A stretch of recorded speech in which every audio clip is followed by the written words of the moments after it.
शुरू करते हैं मेरे साथ आणविक यौगिकों की संरचना, जिसमें हम लोग NaCl की संरचना पढ़ चुके थे इससे पहले की वीडियो में। अब यहाँ पर हम लोग जो नेक्स्ट पढ़ेंगे वो है CaCl की संरचना। तो चलिए ध्यान दीजिएगा CaCl की संरचना। जो CaCl की संरचना होती है वो अंतः केंद्रित एकक सेल की होती है, बॉडी सेंटर्ड क्यूबिक की होती है। CaCl की संरचना अंतः केंद्रित एकक सेल की होती है, जिसमें प्रत्येक सीजियम जो आयन होता है आपका, जो ये सीजियम आयन है, वो सीजियम आयन कुल 8 क्लोराइड आयनों से घिरा होता है। 1 2 3 4 5 6 7 8 ना, 8 क्लोराइड से घिरा हुआ सीजियम आयन। उसी तरीके से हर क्लोराइड आयन भी 8 सीजियम आयनों से घिरा होता है। कैसे? यहाँ पे तुम एक चीज देख रहे हो कि ये वाला जो है ये फलक के केंद्र पर एक तरीके से यहाँ पर, ठीक है। अब ये जो आगे वाला बक्सा है इसके केंद्र से एक डॉटेड लाइन मैंने यहाँ तक खींची। जो पीछे वाला बक्सा है उसमें जो ये यूनिट है, मतलब उसमें ये क्या कहते हैं कि ये सीजियम आयन है, उससे डॉटेड लाइन मैंने ऐसे खींची। और फिर देखो यहाँ पर ऐसे ये आगे वाले यूनिट से खींचिए, जो क्यूब है उससे खींचिए, और ये पीछे वाले क्यूब से ऐसे खींचिए। तो 4 आपको ऐसे अंदर दिख रहे हैं ना, इमेजिन कराते हैं आपको थोड़ा, ये स्केच के थ्रू आपको इस चीज समझाते हैं। अभी क्या है कि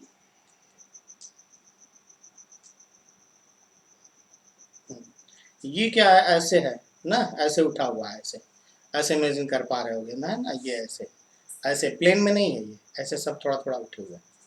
अब इस चीज को जरा ऐसे देखो, यहाँ पर इमेजिन करो, तो ये यहाँ पर कौन बैठा है, ये यानी यहाँ क्लोराइड बैठा हुआ है। यहाँ पे कौन लगा है, सीजियम लगा है, रेड वाला सीजियम आयन, ऐसे ये सीजियम आयन और ये ऐसे सीजियम आयन, यानी इन सब से ये आपका 1 2 3 4, ये 1 2 3 4 ये रेड वाली लगी। तो जैसे इससे यहाँ पे बैठा हुआ है क्लोराइड, जैसे ये 4 ऐसे अंदर लगी ना, ऐसे जब यूनिट आगे बढ़ेगी तो 4 इस साइड भी तो आएगी। इमेजिन कर पा रहे होगे कि 4 जैसे ये अंदर है, ऐसे यहाँ पर है, ये यहाँ पे बैठा हुआ है, ऐसे है, ये 4 ऐसे अंदर, ऐसे जब आगे और ये बढ़ेगा क्रिस्टल स्ट्रक्चर, तो 4 ऐसे आगे भी तो आएगा। तो अब देखो ये प्रत्येक जो है आपका जो क्लोराइड है वो जो है वो क्या कहते हैं कि 8 सीजियम आयन से घिरा है। कैसे, मैं यहाँ पे आपको बना के दिखाता हूँ कि ये हो गया ये, और ये ऐसे, ठीक है, और सेम ऐसे यहाँ पे ये यहाँ पे ऐसे, ठीक बेटा। कहने का मेरे मतलब ये है कि ये आगे वाली यूनिट का और ये पीछे वाली यूनिट का, ये आगे वाले बक्से का, ये पीछे वाले का। अब इनको मैं डॉटेड से ऐसे मिला देता हूं,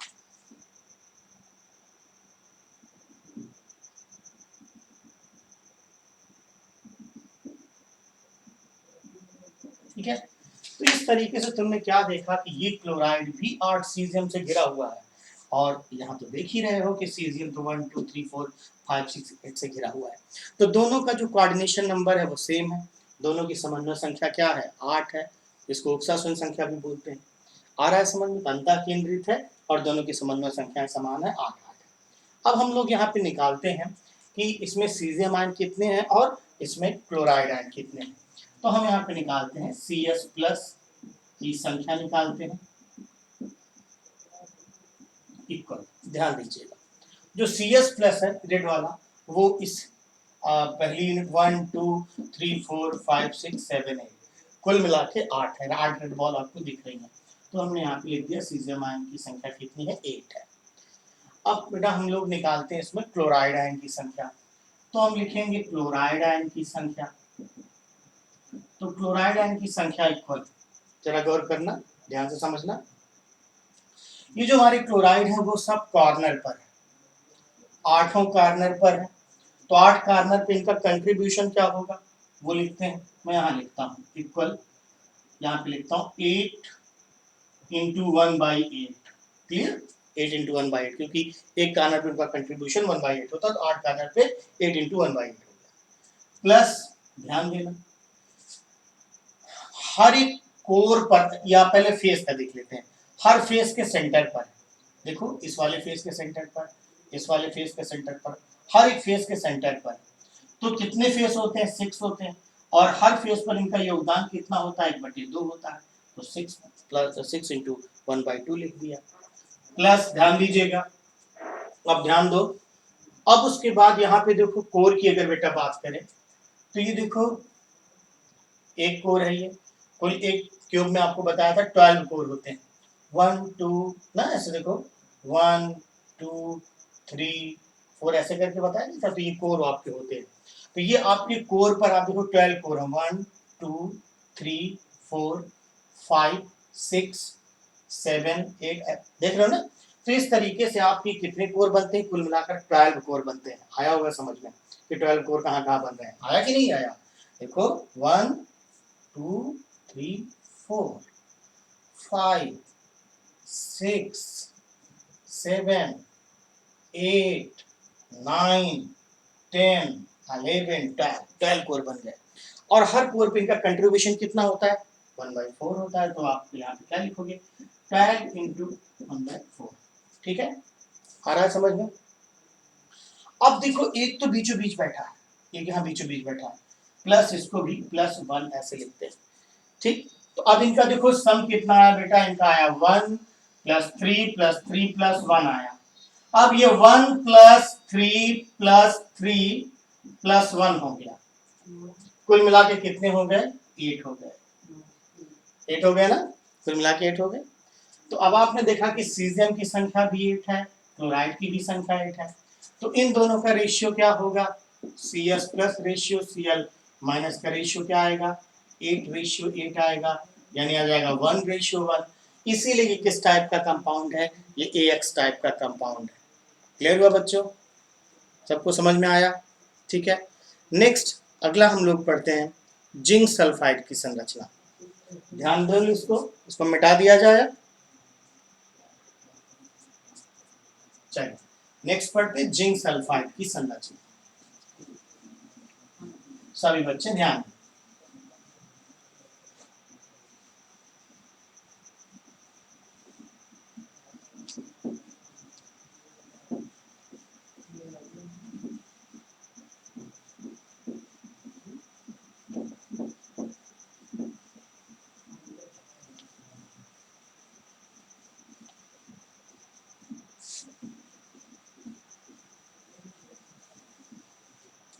सभी ध्यान देंगे। अब हम लोग पढ़ेंगे जिंक सल्फाइड की संरचना। ये है जिंक सल्फाइड की संरचना। सभी बच्चों ध्यान दो, हम लोग बनाते हैं पहले जिंक सल्फाइड का स्ट्रक्चर। तो उसके लिए पहले एक क्रिस्टल लैटिस स्ट्रक्चर इसका हम लोग बनाते हैं पहले जिंक सल्फाइड का। अब ये देखो ये बन रहा है जिंक सल्फाइड का क्रिस्टल लैटिस स्ट्रक्चर। सभी बच्चे ध्यान दें और अच्छे से ईमानदारी से पढ़ें, बोर्ड एग्जाम की अपनी तैयारी करें, मेरे वीडियोस को देखें ध्यान से, और उनको किसी कोचिंग ट्यूशन की जरूरत नहीं पड़ेगी। मैं एक चीज़ को एक्सप्लेन करके उनको सारी चीज़ें मैं लिखाऊंगा, और अगर ईमानदारी से पढ़ेंगे तो उनको बहुत अच्छे कॉन्सेप्ट के साथ सारी चीज़ें क्लियर होंगी। डेली मैंने एक सीरीज चला दी है जिसमें आप रेगुलर जो है वो मल्टीपल चॉइस आप देखिए उसको रेगुलर, और बहुत जल्द ही मैं एक न्यूमेरिकल की ऐसी एक सीरीज चलाने वाला हूँ जिसमें मैं पर डे 5 न्यूमेरिकल की सीरीज चलाऊँगा, और वो मैं आपको पोस्ट करूँगा। और आप मेहनत करिए, मैं आपके साथ पूरी मेहनत करूँगा और हम लोग बेहतर करेंगे। तो बच्चों ध्यान दो, ये है जिंक सल्फाइड का स्ट्रक्चर बना रहे हैं। जो जिंक सल्फाइड होता है उसका जो स्ट्रक्चर होता है आपको 8 बक्से दिख रहे होंगे। अब इसका जो स्ट्रक्चर होता है वो फलक केंद्रित एकक सेल का होता है। तो ये फलक केंद्रित एकक सेल का होता है। चलो हम लोग यहाँ पे पहले बना देते हैं ऐसे, फिर अभी उसकी अकॉर्डिंग हम लोग अपना डिसाइड कर लेंगे किसको क्या लिखना है, क्या नहीं, कौन सा है, क्या रिप्रेजेंट करना है। तो सबसे पहले कॉर्नर पर दिखा देते हैं बच्चों लोग। ये देखिए कॉर्नर पर दिखा दिया हमने। या हमारे पास 8 कॉर्नर होते हैं ना किसी घन में, किसी भी घन में कितने कॉर्नर? 8 कॉर्नर, 8 कोने होते हैं।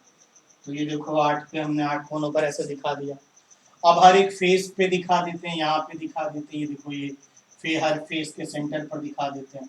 ठीक है, अब इस तरीके से देखो ये हर एक फेस के सेंटर पर हो गया बच्चों, ध्यान दीजिएगा, हर फेस के सेंटर पर दिखा दे रहे हैं। ये फेस के सेंटर पर हो गया, क्लियर। ये फ्रंट वाले फेस के सेंटर पर हो गया, ये बैक वाले फेस के सेंटर पर हो गया, क्लियर।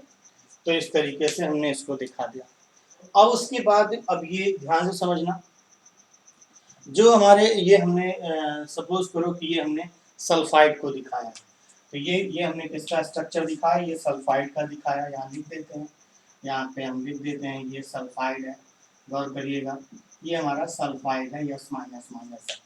अब हम लोग जिंक बना देते हैं, तो जिंक को कैसे बनाना थोड़ा ध्यान रखना, ये आगे वाले बॉक्स में एक बनाना है जिंक को ऐसे, ये आगे वाले बॉक्स में जिंक है, तो पीछे वाले में नहीं बनाना है, फिर इसमें पीछे वाले में बनाना है और आगे वाले में नहीं बनाना है, ठीक। अब ठीक इसका नीचे जब आएंगे तो फिर इसमें आगे वाले में बना है, ठीक है, इसमें आगे वाले में बना है, इसमें पीछे वाले में बनाना है, पीछे में बनेगा, आगे में नहीं बनेगा।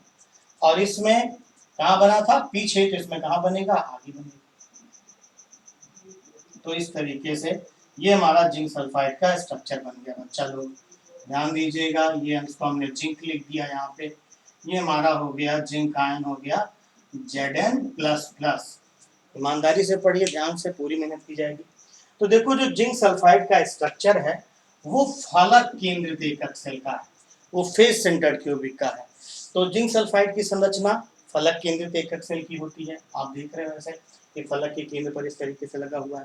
तो जिंक सल्फाइड की संरचना फलक केंद्रित एकक सेल की होती है, जिसमें प्रत्येक जिंक आयन 4 सल्फाइड आयनों से 1 2 3 4 1 2 3 4 से घिरा होता है। तो प्रत्येक जो बेटा इसमें जो जिंक आयन होता है वो 4 सल्फाइड आयनों से घिरा होता है। उसी तरीके से प्रत्येक सल्फाइड भी 4 जिंक आयनों से घिरा होता है, ध्यान समझना। और ये दोनों एक दूसरे की चतुष्फल की रिक्तिका में होते हैं। सारी चीजें आपको इमेजिन कराऊंगा, इधर बहुत जबरदस्त इमेजिनेशन पावर है कराने की, तो आपको समझ में आएगा। अब ध्यान से समझना, ये चीज तुम देख रहे हो ये कहां पर है, ये हमारा कहां था, ये फ्रंट में था, तो ये कहां था, बैक साइड में था। तो मैं यहाँ पे ऐसे लिख देता हूँ बैक, तुमको समझाने के लिए, ये बैक में है, ठीक है, ये बैक में। ये कहां पर है फिर, ये फ्रंट में है, क्लियर बच्चों, ठीक है। अब जब इसके नीचे जो क्रिस्टल लैटिस जो इसका स्ट्रक्चर आगे जब बढ़ के बनेगा, आगे जो नीचे ये जब बॉक्स और जब नीचे बढ़ेंगे, तो क्या होगा कि अब जो आएगा यहाँ पर जिस बनाओगे स्ट्रक्चर, यहाँ पर जो आप बनाओगे, किसको बनाओगे, जिंक आयन को बनाओगे, वी अगर बैक में है तो यह कहां पर होगा, फ्रंट में होगा, इसमें ये फ्रंट पर होगा, और इसमें ये कहां पर होगा, इसमें ये बैक में होगा, इसमें ऐसे बैक में होगा, ठीक है। अब देखो ये 4 से घिरा हुआ है, अब मैं इसको जरा डॉटेड से मैं इसको मिलाता हूँ तो तुम्हारा कॉन्सेप्ट और अच्छे से क्लियर होगा। अब ये डॉटेड से ऐसे में ले आया, इसको मिलाया, और ये डॉटेड से लाया इधर से मिला दिया, और ये डॉटेड से इसको, और ये डॉटेड से इसको, सॉरी ये डॉटेड से इसको ऐसे मिलाया। अब जरा बच्चों इमेजिन करो कि यहाँ पे क्या था कि जिंक आयन 4 सल्फाइड आयनों से घिरा हुआ था, उसी तरीके से प्रत्येक सल्फाइड भी 4 जिंक आयनों से घिरा है, और दोनों एक दूसरे की चतुष्फल की रिक्तिका में ना, दोनों एक दूसरे की चतुष्फल की रिक्तिका में। कैसे, और इमेजिन करते हैं कि कैसे हैं भाई, कैसे दोनों एक दूसरे की चतुष्फल की रिक्तिका में है। तो थोड़ा ये देखो, मैंने 4 कलर की वो स्केच ले रखी है, एक रेड है, एक ब्लू है, ग्रीन है, देख रहे हो ना ऐसे। तो अब थोड़ा इमेजिन करना मेरी बात को। सबसे पहले तो मैं तुमको ये इमेजिन करवाता हूँ कि जिंक कैसे है। अब थोड़ा इस स्ट्रक्चर को ना, टेट्राहेड्रल चतुष्फल की है, ये चतुष्फल की संरचना बना रहा है ना, ये चतुष्फल की संरचना। अब इस संरचना को जरा इमेजिन करना, ये जो रेड वाला जो स्केच है वो इस पर जा रहा है, ये देखो ऐसे जा रहा है, रेड वाली स्केच इस पर जा रही है, ग्रीन वाली स्केच यहाँ आगे फ्रंट में, ये फ्रंट में है, ये वाला रेड देखो आगे है ना, फलक पर है, फलक के केंद्र पर है, तो ग्रीन वाली यहाँ आ रही है। फिर ये देखो कॉर्नर पर है, ये येलो वाली देखो कॉर्नर पर आ रही है, ठीक। और ये वाली देखो इस वाले फेस के सेंटर पर है, ब्लू वाली, जो ये वाला रेड है ये इस वाले फेस के सेंटर पर है, तो यहाँ पे ब्लू वाली जा रही है, देखो। तो ब्लू वाली इस फेस के सेंटर पर जा रही है, रेड ग्रीन वाली फ्रंट वाले फेस के सेंटर पर जा रही है, ये वाली यहाँ इस ऊपर अपर वाले फेस के सेंटर पर जा रही है, और ये वाली इस कॉर्नर पर जा रही है। ये देखो ये एक टेट्राहेड्रल स्ट्रक्चर फॉर्म हो रहा है ना, ये देखो एक चतुष्फल की संरचना इसके अंदर बन रही है, इमेजिन कर पा रहे होगे। ये आगे, ये दोनों आगे, ये आगे, ये आगे, ये आगे, ये आगे, ये पीछे, देखो ये पीछे पीछे गया, ये यहाँ पर इमेजिन कर पाए होगे। अब देखो तुम इसको जरा ऐसे देखो, थोड़ा देखना, ये चीज तुम ऐसे देख रहे हो, ठीक है।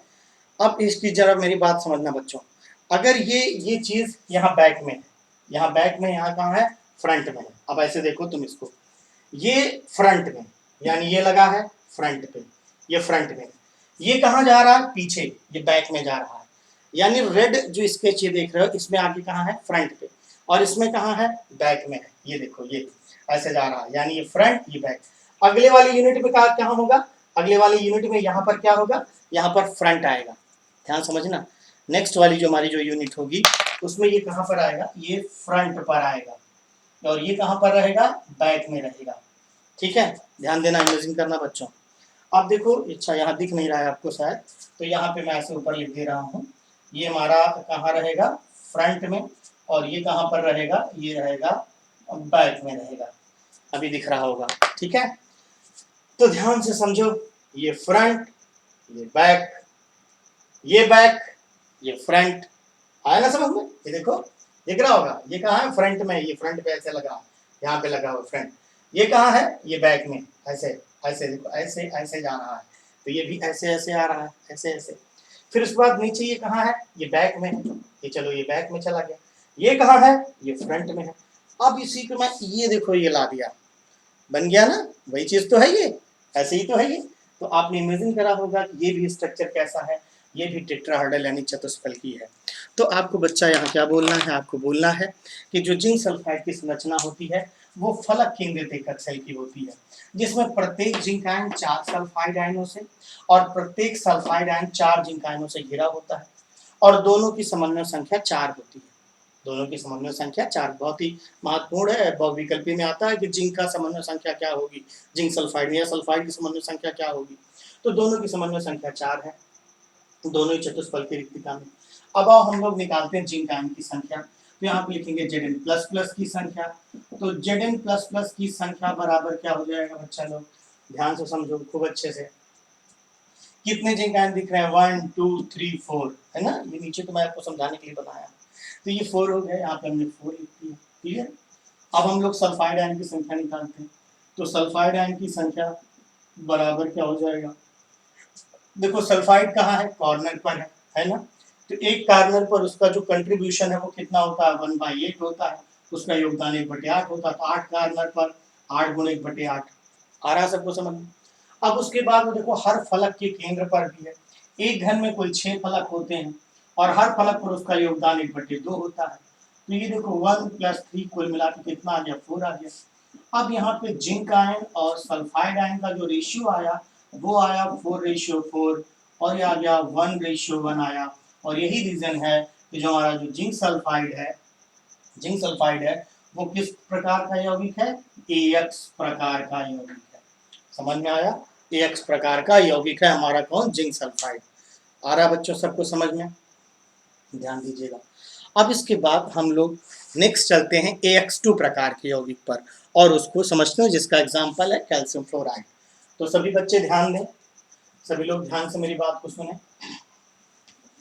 अब बात करते हैं कैल्शियम फ्लोराइड की संरचना के बारे में।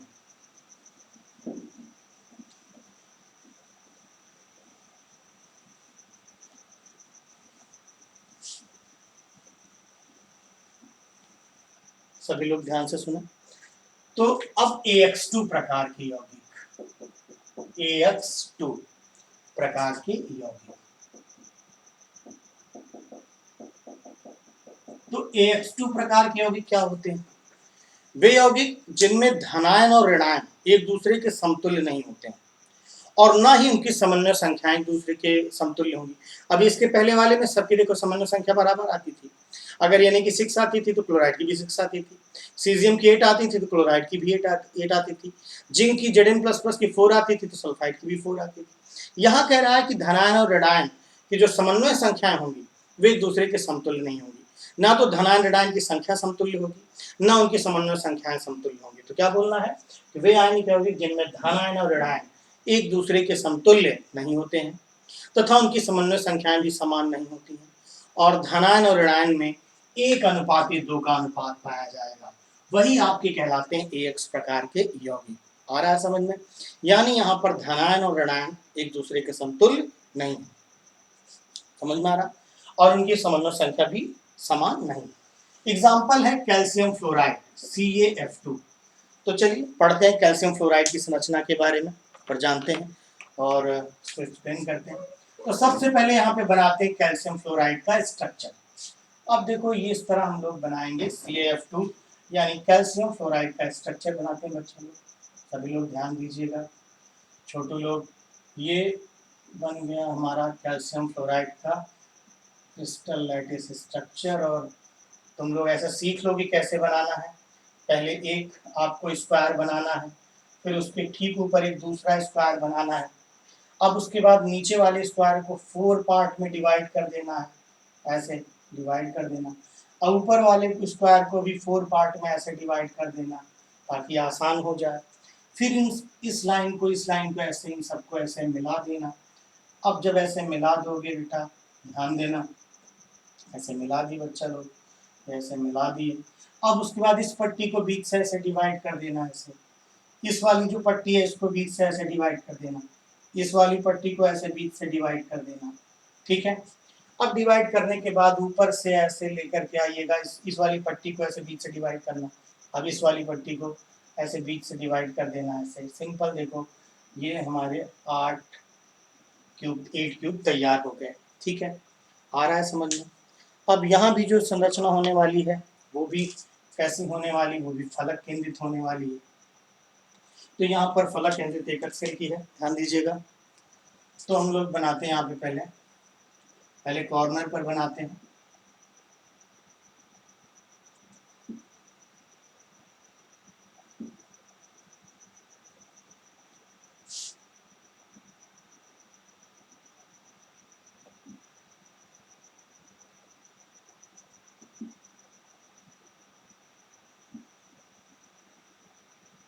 फिर उसके बाद हर एक फेस के सेंटर पर बनाते हैं, या पर फेस पर वाले लोअर फेस पर, नीचे वाले ये दाहिने साइड, ये बाएं साइड, ठीक, ये पीछे और ये आगे, ठीक बेटा। इस तरीके से बना दिया पहले, आ रहा होगा सबको समझ। अब यहाँ कह रहा है कि इसकी जो कैल्शियम फ्लोराइड की संरचना होगी वो होगी फलक केंद्रित एकक सेल की होगी। अब हमें बनाना है कैल्शियम, इसको क्या कहते हैं, कैल्शियम आयन को, वो फ्लोराइड को। तो ये देखो यहाँ पे बना दिया हमने, आगे वाले बक्से में एक बनाया, एक पीछे वाले बक्से में, फिर एक आगे वाले में बॉक्स में, एक पीछे वाले बॉक्स में बनाया, फिर आगे ये पीछे,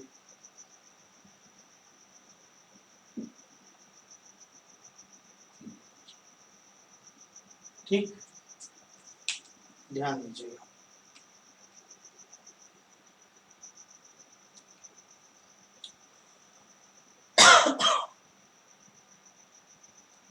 अब जो इसका स्ट्रक्चर बनेगा उसमें प्रत्येक जो कैल्शियम आयन होगा वो 4 घिरा होगा फ्लोराइड से। यहाँ बना दे पहले,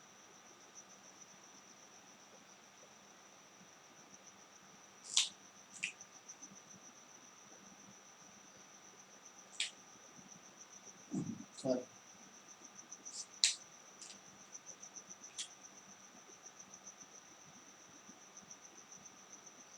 ये है Ca++ और ये है हमारा F-, ठीक। तो संरचना फलक केंद्रित एकक सेल की है जिसमें प्रत्येक कैल्शियम आयन 8 फ्लोराइड आयनों से और प्रत्येक फ्लोराइड आयन 4 कैल्शियम आयनों से घिरा है। कैसे बच्चा, देखो ये आगे वाला बक्सा देख रहे हो ना, अब इस आगे वाले बक्से में देखो ये रेड वाला जो है वो रेड वाला आपका क्या है, फ्लोराइड। अब ये फ्लोराइड 1 2 3 4 से घिरा हुआ है कि नहीं घिरा है। तो प्रत्येक फ्लोराइड जो है वो 4 कैल्शियम आयनों से सराउंडेड है। प्रत्येक फ्लोराइड आयन जो है वो 4 कैल्शियम आयनों से सराउंडेड है बेटा, ध्यान से समझो सब लोग, खुद गौर से मेरी बात सुनो। प्रत्येक फ्लोराइड आयन कितने से घिरा है, 1 2 3 4, 4 कैल्शियम आयन से घिरा हुआ, क्लियर।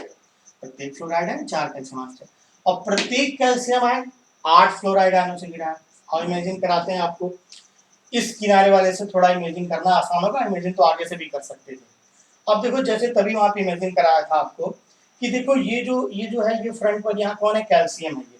ये हमारा जो कैल्शियम है वो आप देखो अंदर की साइड से ये ऐसे देखो, ये ऐसे और फिर ये ऐसे, ये यहाँ देख रहे हो ना बच्चा।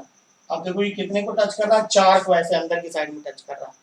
तो ऐसे 4 को ना इधर भी तो टच करेगा, जैसे ये 4 अंदर टच कर रहा है वैसे 4 इस साइड भी तो टच करेगा यहाँ पर। अब देखो अगर यहाँ पे ऐसे बना दें, ये आगे वाले यूनिट का हो गया, ये पीछे वाले यूनिट का हो गया, फिर उसी तरीके से ये आगे वाले यूनिट का हो गया और ये पीछे वाले यूनिट का हो गया, ठीक है ना। तो अब यहाँ पर भी आप अब तो इमेजिन कर ही लिए हुए क्योंकि वहां पे ऐसे ही समझाया था। तो अब देखो ये हो गया और ये वाला हो गया, ये आपका हो गया और ये ऐसे हो गया। तो यहाँ क्या देख रहे हो आप ये देख रहे हो कि प्रत्येक कैल्शियम 8 फ्लोराइडों से क्या है, घिरा हुआ है। आ रहा होगा समझ में। तो देखो प्रत्येक फ्लोराइड 4 कैल्शियम से, यानी यहाँ पर फ्लोराइड का जो कोऑर्डिनेशन नंबर है वो कितना है, 4 है। और यहाँ पर जो आपका कैल्शियम है वो 8 फ्लोराइड से घिरा है, तो उसका कोऑर्डिनेशन नंबर 8 हो गया। आया समझ में। तो कैल्शियम का कोऑर्डिनेशन नंबर समन्वय संख्या यहाँ पर 8 है और यहाँ पर फ्लोराइड के समन्वय वो कैल्शियम का जो है फ्लोराइड का 4 है और कैल्शियम का 8 है। समझ में आया ना। कैल्शियम का कितना 8 और फ्लोराइड का कितना 4। अब हम लोग और निकालते हैं कैल्शियम आयन और फ्लोराइड आयन के नंबर्स को निकालते हैं। तो ध्यान दीजिएगा यहाँ पे निकालते हैं कैल्शियम आयन की संख्या, यहाँ लिखते हैं, इधर लिखते हैं। तो देखो यहाँ पे लिखते हैं कैल्शियम आयन की संख्या को निकालते हैं। तो Ca++ की संख्या को पहले निकालते हैं हम लोग, बच्चा लोग ध्यान दीजिएगा। Ca++ की संख्या देखो, Ca ब्लू कलर वाला है और ब्लू कलर वाला कॉर्नर पर है और हर एक फेस के सेंटर पर है। तो हर कॉर्नर पर है तो कॉर्नर पर उसका कंट्रीब्यूशन 1/8 × 8 हुआ, प्लस हर फेस के सेंटर पर है तो हर एक फेस पर उसका कंट्रीब्यूशन 1/2 होता है, 6 फेस होते हैं। तो कुल मिला के 1 + 3 कितना आया, 4 आया। अभी कैल्शियम आयन कितना आया, 4 आया। अब चलो फ्लोराइड आयन का निकालते हैं हम लोग, लिखते हैं यहाँ पे। तो यहाँ पे लिखते हैं फ्लोराइड आयन की संख्या लिखते हैं, F- की संख्या लिखते हैं बच्चा लोग। तो F- की संख्या इक्वल, ध्यान देना। अब देखो कितने हैं, 1 2 3 4 5 6 7 8 है, यानी फ्लोराइड 8 है। अब यहाँ पे Ca++ और F- का जो रेशियो आ रहा है वो रेशियो दिख रहा होगा, यहाँ पे क्या आ रहा है, वो आ रहा 4:8 आ रहा है, यानी आ रहा 1:2। और इसीलिए ये आपका किस टाइप का कंपाउंड है बच्चा, ये आपका AX2 प्रकार का यौगिक है। तो आ गया होगा सबको समझ में। ये हो गई आयनिक यौगिक की संरचना और सबको ये सब सारी समझ में आएगा। एक बार फिर से अच्छे से देख लीजिए, हाँ, तो सारा कॉन्सेप्ट इसका क्लियर होगा। और नेक्स्ट जो है अब मेरा अगला जो वीडियो आएगा वो आएगा क्रिस्टल दोष के ऊपर। और देखते रहिए आप, मेरा वीडियो देखिए सॉलिड स्टेट का, और उसके बाद उसी पर बेस में बहुत सारे उसमें मल्टीपल चॉइस क्वेश्चन डाल रहा हूँ, आप उन क्वेश्चंस को देखिए और सॉल्व करिए ताकि आपके अच्छे से प्रिपरेशन हो सके।